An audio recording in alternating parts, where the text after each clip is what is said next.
साथ एकत्रित होकर के यूनाइट होने का काम करते हैं, उसको राष्ट्रवाद कहते हैं। लेकिन बीजेपी ने जो राष्ट्रवाद इंपोर्ट किया वो जर्मनी से इंपोर्ट किया, जो वन नेशन वन लैंग्वेज और वन कल्चर की बात करते हैं। आपको जानते हैं कि तमाम देश में हर तरह का कल्चर, हर तरह की भावनाएं, डाइवर्सिटी हमारे देश में है, विविधता हमारे देश में है। तो सम्मान के योग्य हमारे धर्मपाल जी जो कांग्रेस के कैंडिडेट हैं और पहले भी एमएलए हैं और आगे भी एमएलए यही बनेंगे। और मेरे सब भाइयों बुजुर्गों, मेरे साथियों, व बच्चों, व पत्रकार भाई जो मीडिया से आए हैं, इनका भी मैं यहाँ सबका आने पर धन्यवाद करता हूँ। और ये जो इन्होंने आयुष्मान कार्ड बनाए हैं, जो डॉक्टर में लेके जाते हैं इलाज कराने और बाहर फेंकते हैं, पैसे हो तो करा लो इलाज, कोई आयुष्मान नहीं चलेगा।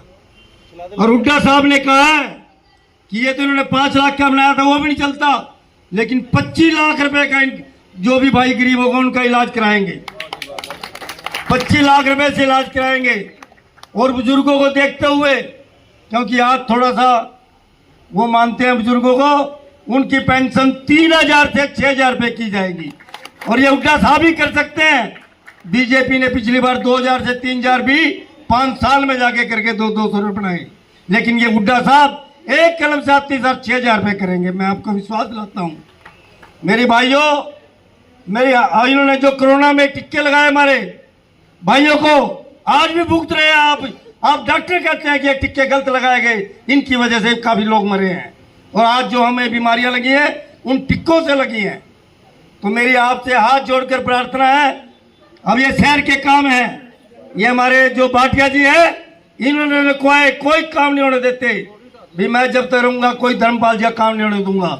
लेकिन मैं भाइयों आपको विश्वास दिलाता हूं कि आप धर्मपाल जी को, मैंने पहले भी कहा था, 20,000-25,000 वोटों से जिता कर भेजें और हमारे शहर की काया पलट जाएगी।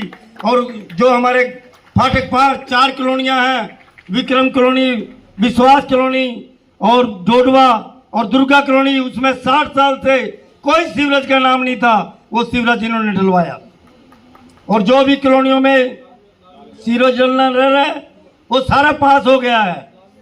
कांग्रेस के आते ही हमारे शहर के इतने काम होंगे कि लोग कहेंगे भैया का नक्शा ही पलट गया।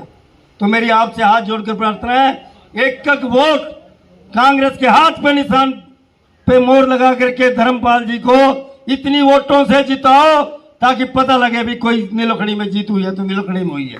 धन्यवाद। आए हो, इसमें आप देखते होंगे कि किस तरीके से इन्होंने कौमों को बदनाम करने का काम किया। मैं हमेशा कहता हूं कि भगत सिंह के वारसान, शहीद आजम के वारसान, शहीद उधम सिंह के वारसान को इन्होंने बदनाम करने का काम किया, खालिस्तानी बताने का काम किया, देशद्रोही साबित करने का काम किया। आपने वो काम बखूबी इनके नेक्सस को तोड़ने का काम किया है लोकसभा में। अब विधानसभा में आपको तमाम चीजें गिनवाई गई है कि कांग्रेस पार्टी का मैनिफेस्टो आपके बीच में आ चुका है, उसको ध्यान में रखते हुए, सभी की भलाई के लिए सोचते हुए कांग्रेस पार्टी को अब की बार विजयी बनाना है। इन्हीं तमाम शब्दों के साथ मैं अपनी बात समाप्त करता हूं और एक नारा लगा करके आप बीच में पहुंच चुके हैं। ढोलक की शांत आवाज ये बता रही है कि हमारे बीच में धर्मपाल गोंदर जी आ चुके हैं और स्थान ग्रहण करेंगे। माल्यार्पण,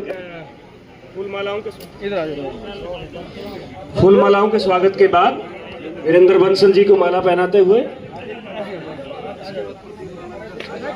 जी अभी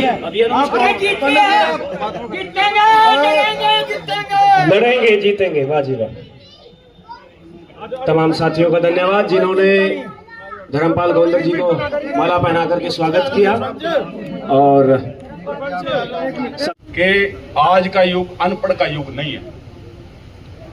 आप सभी लोग पढ़े लिखे और बुद्धिजीवी लोग हैं। नौजवान बच्चा कोई भी अनपढ़ नहीं है।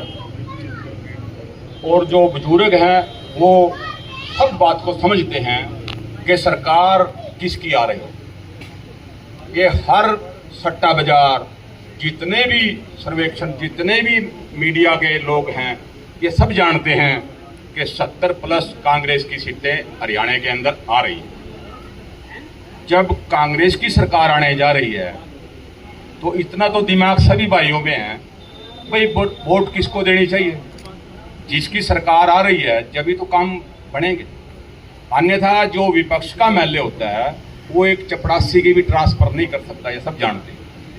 तो इसलिए मैं ज़्यादा समय ना लेते हुए ये कहूँगा, भाई कांग्रेस की सरकार आ रही है और बीजेपी की जा रही है, मजा जब आता अगर सैनी की जगह खट्टर साहब कहीं अगुवाई करते होते इस इलेक्शन की, तो उसकी बस उसकी गाड़ी में गोसे भरते ना लोग। गांव के अंदर जब जाता उसके गाड़ी के अंदर गांव से निकल के देखता तो गोसे भरे होते, तो उसको पता लगता भाई लोगों के साथ तेरा कितना प्यार और तेरा लोगों का कितना काम किया। नहीं, आप चिंता ना करो। नहीं, डरने की कोई बात नहीं। अगर डरने की होती मैं आता ही नहीं, क्योंकि मैं रिटायर हो गया। आज मैं सरकारी सेवा में थे तब हमने कोई पार्टी ज्वाइन थोड़ा की थी। हमने तो सरकारी जो ज्वाइन की है पार्टी ज्वाइन की है तो वो सर्विस के बाद की है, तो डरने की कोई वो नहीं है। और जैसा कि अभी जो मेरे से पहले वक्ताओं ने सब कुछ बताया है कि अब जैसे हमारे विधायक जी पहले भी 5 साल रहे लेकिन इंडिपेंडेंट थे, जो काम ये नहीं करवा सके, प्रयास इन्होंने बहुत किया, जो काम करवाए हैं, और आगे इनको मौका दो ताकि जो बाकी काम है, विकास के काम है, वो अच्छे काम भी करवा सके। इसी के साथ सबका धन्यवाद।